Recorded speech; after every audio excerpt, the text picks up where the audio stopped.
Welcome to The Bone, the podcast that goes deeper. Here we cut through the noise and get straight to the core of the issues that matter. From real stories to raw truths, we dive deep into the conversations that shape our world and challenge our thinking. We're not afraid to dig in and get to the marrow of it all. Whether it's life, culture, or business in sports medicine, we're here to break it down raw and real.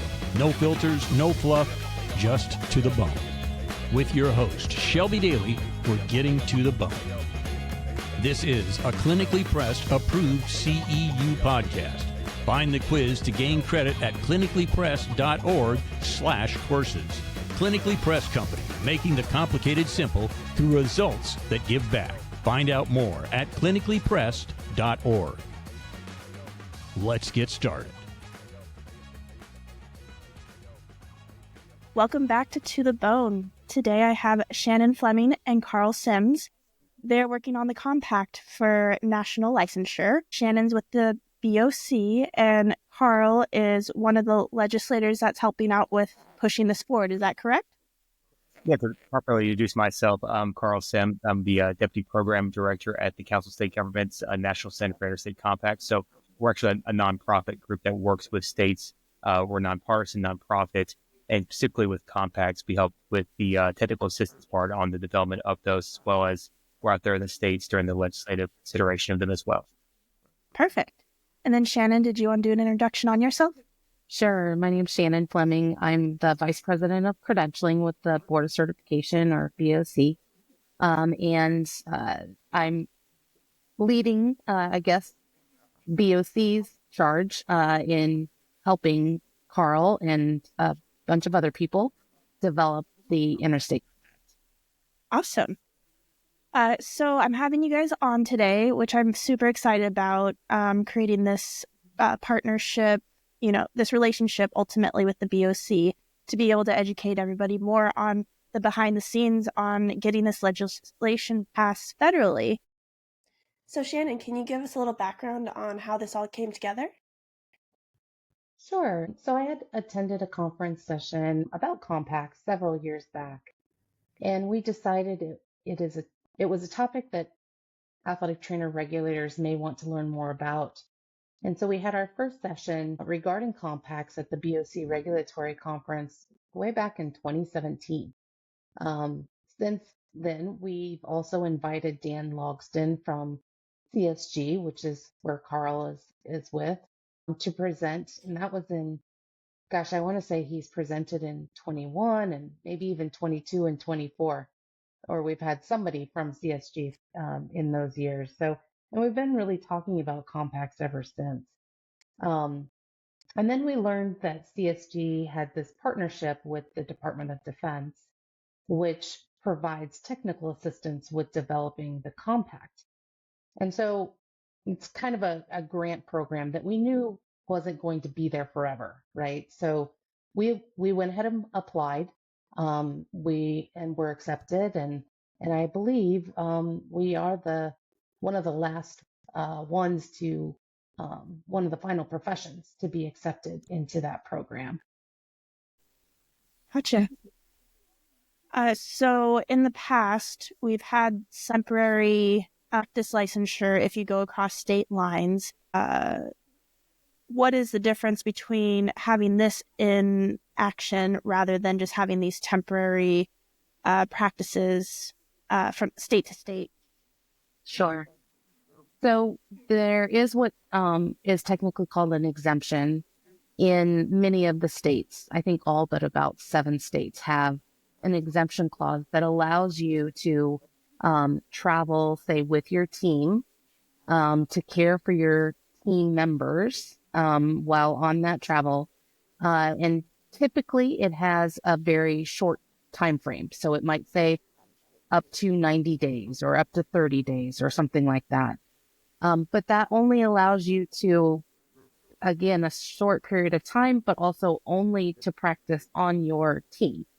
An interstate compact, if you have a compact license or a privilege, that would allow you to practice in the states in which you have those privileges. And Carl, please correct me if I mess my words up here. I just add like one of the key benefits of an interstate compact, in addition to what Shannon had added, is that it's bidirectional in nature. So by that, it's not just benefiting those who might be wanting to come and practice within a state that's joined the compact, but it's also helping those who are currently licensed in that state to likewise be able to practice in another compact member state.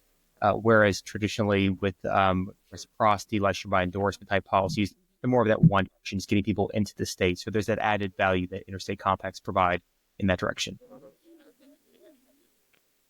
So how have bordered cities usually worked through this, I guess? Living in Philadelphia, we have the 76ers who practice across the way in New Jersey, and then all their games are in Philadelphia. And right now, it's just that they have to be licensed in both states. Is that correct? Correct. Okay. So that gets expensive kind of quickly, and the practice acts are different state to state. So especially with dry needling as a hot topic right now with scope of practice, do you see that with this compact that there'll be a more level field of standard of care, or do you think that states will still have their particular scopes of practices? Yeah, Carl, do you want to take it? Yeah, sure.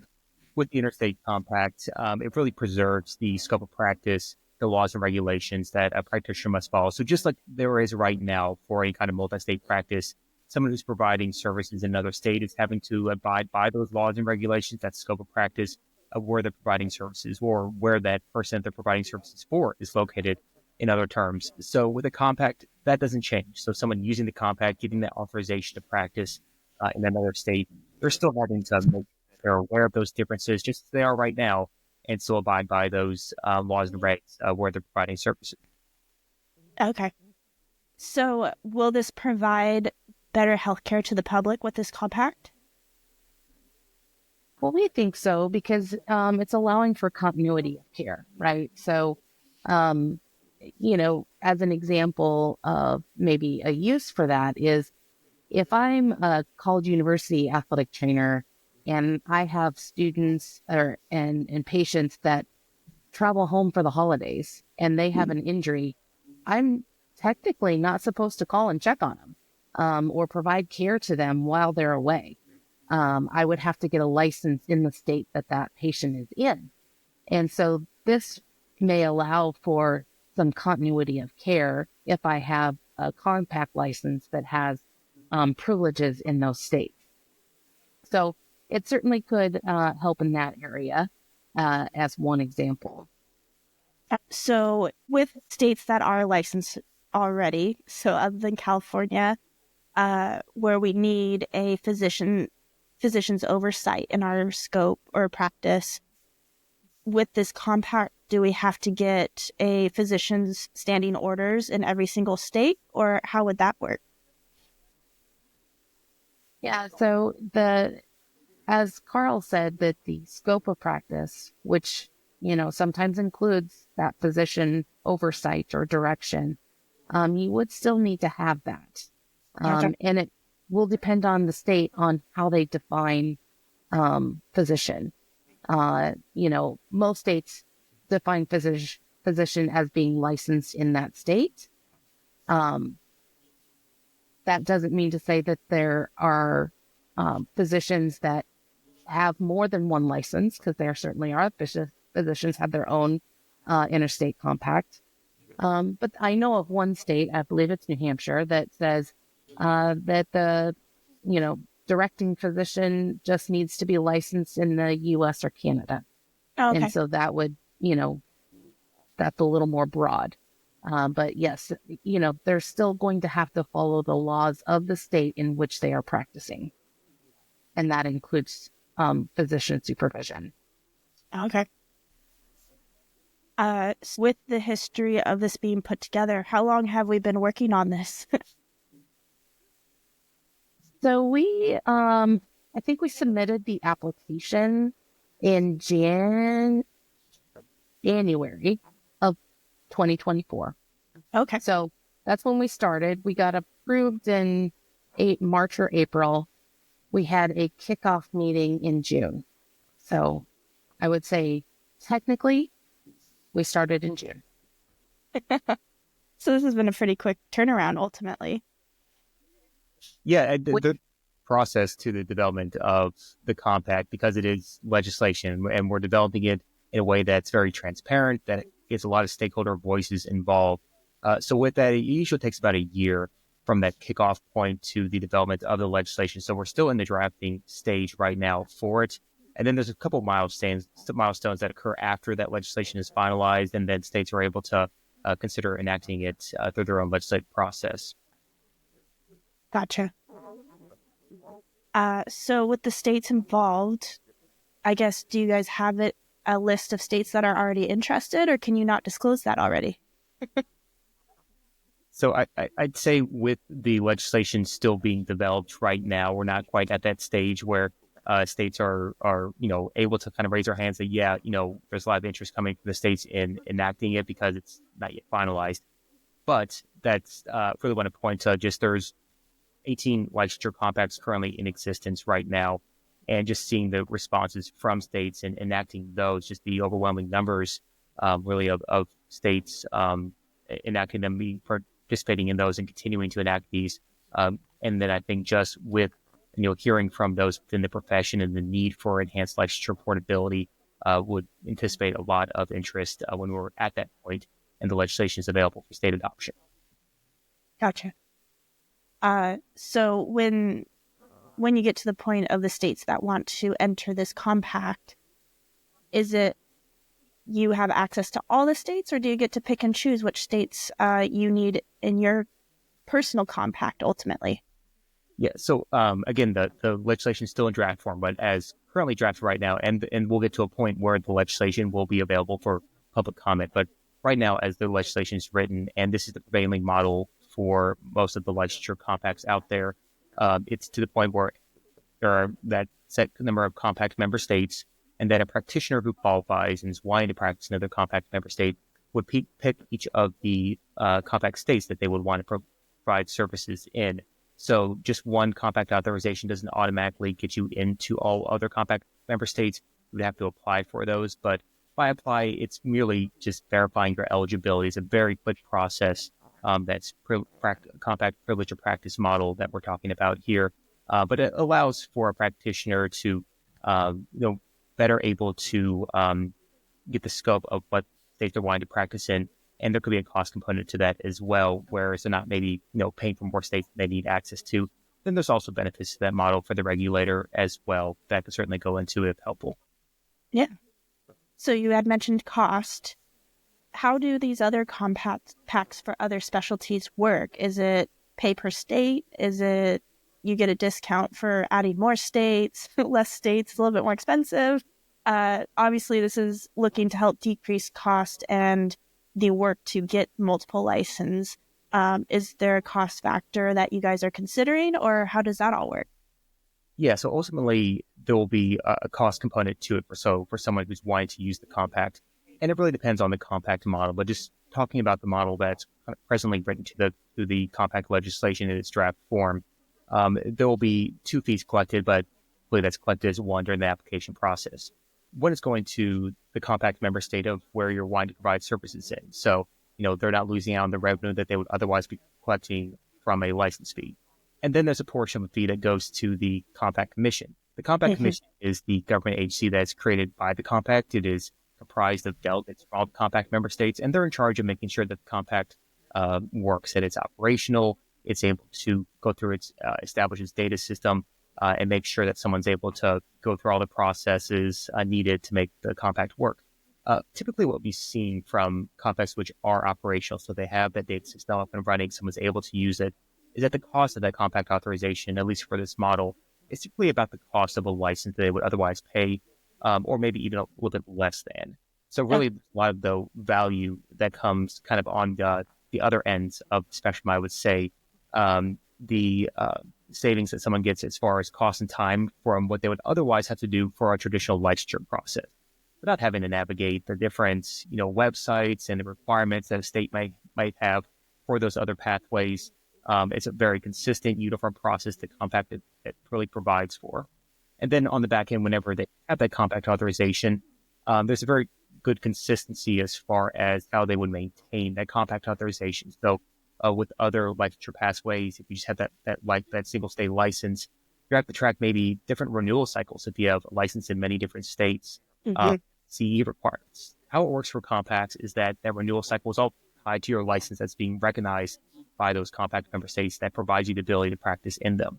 So that's all consistent. You're renewing those compact privileges when you're renewing your license as well. So that makes it a lot easier for the practitioner to keep track of that.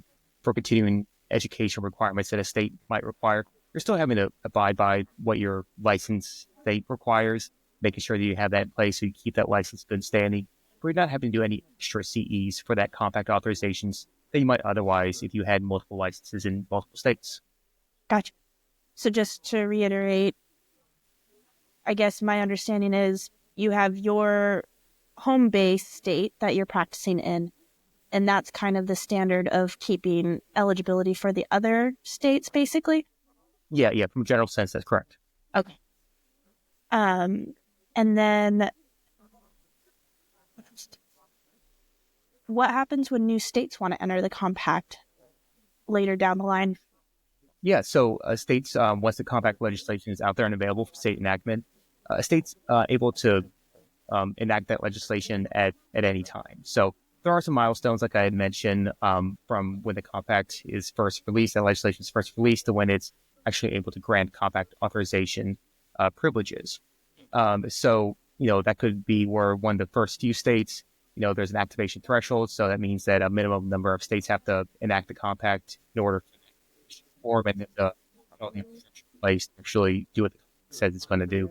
But after that's set up and running, still a state can join at any time. There'll just be an onboarding process, just like those initial states will have to do ultimately, but an onboarding process where, they're plugging into the compact data system, they're submitting information that really makes the compact run. So there would just, in short, just be an onboarding process to make sure that they have a delegate on the compact commission, that they have the IT component in place to make sure that their state's able to effectively participate in. So for the states that aren't necessarily jumping in right off the bat, not that you've disclosed any, what would be some of the reservations that they would have jumping in on this first round of putting together the compact and being a part of it? Yeah, so not speaking to this compact specifically, because again, but just general, we just see some states, whenever legislation is available for a compact, there's some that are usually one of the first few states to join. They know the value of the compacts, they're ready to be a part of it. Others might have other reasons for maybe joining later on. Maybe they want to see a handful of states or get that activation threshold in place before they want to join, just to kind of see how things unfold. Others may want to wait till it's operational so they can fully see how things are working until they join in. But it's every state's going to be its own story. There can also just be other kind of politics at play, shorter sessions, other priorities that might be going on that might delay or otherwise postpone a state's participation. But what I usually say is that for the states that haven't joined, the value for them to later join increases as other states are joining in that compact, because there then increases that pool of practitioners who are maybe eligible for the compact. So really the more states that are joining really enhances the value. So the states that haven't yet, that value that they may be missing out on does increase and may be an incentive for them to later join.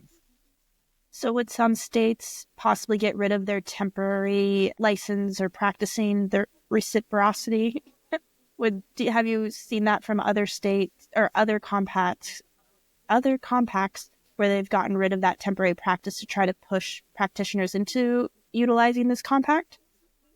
To my knowledge, I haven't seen any get rid of those other pathways. The compact is just another pathway. It's not supposed to necessarily, or by the language, supplant any pathway that's there. It's voluntary for a practitioner to use. So I would say perhaps the effect would be that those pathways would be used less than what the compact may provide, being that it does provide, or it can provide an attractive option for practitioners because there is that uniform process. There's requirements and their eligibility is already established within the data system based on what their state of licensure is submitting. So that's kind of where I would see that come into play, rather than states maybe wholesale getting rid of those pathways. Gotcha. So with Hawaii and California having registration still, does this play any part into this national compact? Does it make it any difficult for pushing forward in this compact at all? Not necessarily. It just means that they don't qualify because they do not have licensure, so they don't qualify to enter the. Okay. So as a state or as their certified athletic trainers that are practicing in the state? As a state, they are not able to. Okay. Have you seen any of the other compacts actually get all 50 states involved? Not yet. So the high mark right now is from the Nurse Licensure Compact. Currently has 43 compact members. The Physicians Compact has 42. Psychology Compact has 42 as well. So licensure compacts are relatively new inventions. Okay. Interstate compacts aren't new, but the CU's for licensure compacts are new. So, just knowing that it's go through the legislative process, and again, each state's going to be its own story as to why or why not is joined. Once you kind of reach a certain threshold of states that, it might be more of a slow rate of getting to that 50 states threshold. But, assuming that states eligible to join, all compacts are going to be 50 state prospects as long as those state requirements are met. So that's not to say that, in this case, Hawaii couldn't later on join the compact if something were to change and it was licensing athletic trainers. Just at the moment, it couldn't. But there's a lot of precedents for interstate compacts outside of licensure compacts to be 50-state participation. Gotcha. What happens if someone has a disciplinary action against them? Are they still able to apply to be a part of the compact, or does it make it more difficult for them? Or is this the compact trying to catch those people that have disciplinary actions against them? Yeah, I'd say as presently written in the draft form, and how a lot of these licensure compacts work is that if there is some kind of adverse action, discipline that's taken by a compact member state, that information is communicated to the other compact member states. So they can say or take a look at the information that the other state had supplied regarding that adverse action or significant investigative information, and then using their own state's laws and regulations, decide, do we want to take similar action? Could be yes, could be no. So they would have the ability to revoke a compact privilege practice in this case if it does meet that threshold. The only case of where it would automatically go away the practitioner's privileges for all states is if a license was revoked. Only the state that has issued a license can revoke it. But if the license is revoked, then that does get rid of all the compact privileges that practitioner has, being that there is now nothing to recognize as far as that mutual recognition model. So the privileges granted based on the recognition of a license, the license is gone. So you won't be able to use compact for the time being. And again, as presently written, right now, there is a kind of a waiting period afterwards, where at least 2 years after that adverse action has concluded, that you wouldn't be eligible for the compact. Gotcha. So as we talked about the 50 states, is there any consideration for international practice? So I know Canada has athletic therapists. Would there be any, would they be included at all? Or I know there's a lot of athletic trainers in Japan or Europe. Does that kind of encompass international coverage too, or is that totally separate? So it is separate. This is an interstate compact is pretty much U.S. based, right? Okay. However, with the international arrangement, if someone were to be BOC certified, or I'm sorry, come from, say, Canada, and they have gone through the international arrangement and have taken the BOC exam and become BOC certified and are licensed then in a state, they could qualify and then be able to have those compact privileges. So looking at next steps, what's the timeline? What's the next big step to get this done? I think you guys already went to DC, if I understand correctly. And what are the next benchmarks that need to be achieved to get this passed? Yes. So, what we call the document team, that small group of stakeholders, including regulators from the state boards that are overseeing licensure for athletic trainers, met for the first time last week to start the development of the compact legislation. So there's still a few more meetings that we'll have with that group before there is draft legislation that's then made available for public comment. So during that public comment period, typically lasts a couple months, we'll be working with our partners at BOC and others to help spread the word about that legislation and receive comment on it. Any questions, comments that we can take back to the document team, and then our large technical assistance group, which is another group comprised of stakeholders.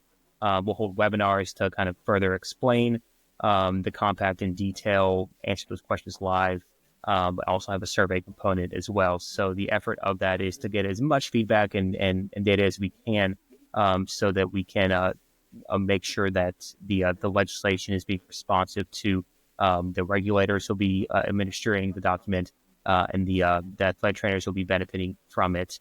That's not to say that all feedback received will be incorporated. We'll be taking a look to see, what makes, sense and is doable based on compact administrative law, but also what is kind of fits into how states are already regulating the profession, and making sure that it's a document that's ultimately something that states will feel comfortable enacting based because it is really reflecting how they're currently regulating the profession. So after that period, there'll be a kind of finalizing of the document with that feedback and additional meetings of the document team. Again, this drafting process will take about a year, and then we'll be ready for compact legislative enactment by the states. So really projecting out for the 2026 legislative sessions is more realistically when that would start.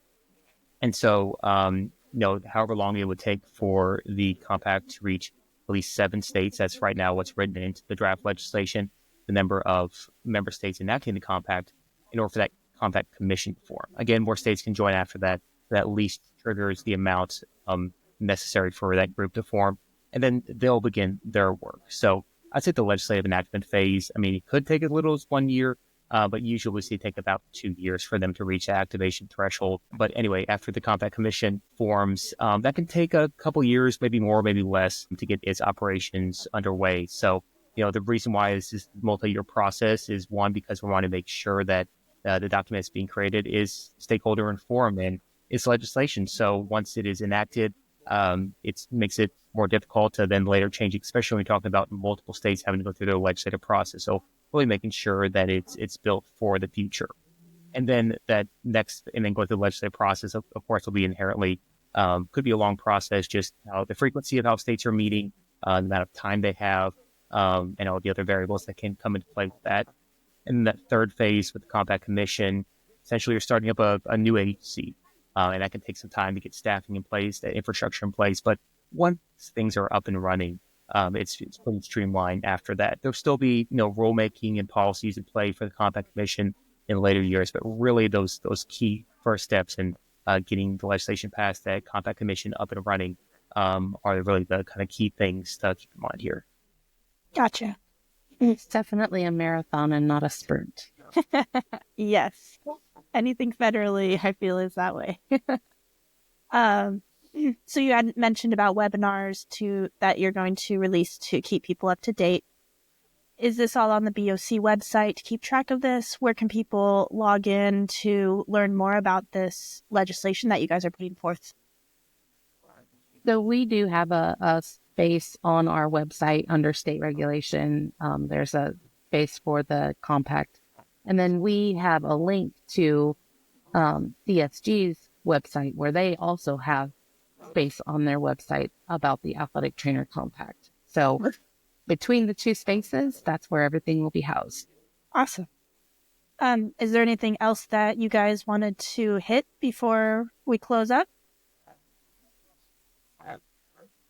I guess the only things that kind of underline is that, if you're an athletic trainer from a currently licensed in a state, there's a good chance that your state's already a member of a licensure compact. There's only a couple states that aren't part of any licensure compact. So there is precedence for most states in being a part of licensure compact. And while they're all going to be created differently because they're responding to how the profession's regulated, there are similarities to really point to. So just to say that it's not an entirely uncharted path, that there is precedence, there's examples to share, and that's important to kind of keep in mind as we go through things. Awesome. Yeah, and just the fact that we are going to try to be as transparent as possible. That's the only way that this process works well. Yeah. Well, it's very exciting. I love hearing about these projects and getting updates. So I'm hoping, I'm going to have you guys on in a few months and we're just going to have it passed, right? It's not going to be a year. It's just going to be a few months, right? So, well, I want to thank you so much for coming on and updating us on this project. I can't wait to hear more. And I hope you guys have a great day. All right. Thanks. Appreciate the opportunity. Thanks for having us, Shelby. Yeah.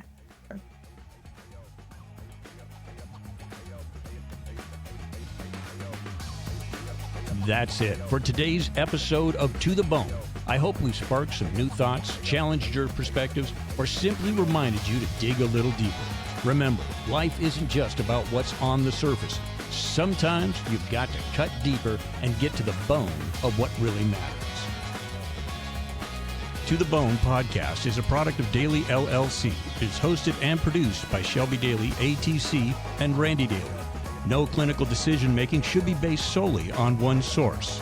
While care is taken to ensure accuracy, factual errors can be present. For more on the show, visit www.tothebonepodcast.com. If you enjoyed this episode, be sure to subscribe, rate, and leave a review. Get involved in the conversation. You can find us at www.tothebonepodcast.com. Drop us topic suggestions or be a potential guest. We're all about connecting with you, our listeners. Until next time, stay curious, stay grounded, and keep cutting deep.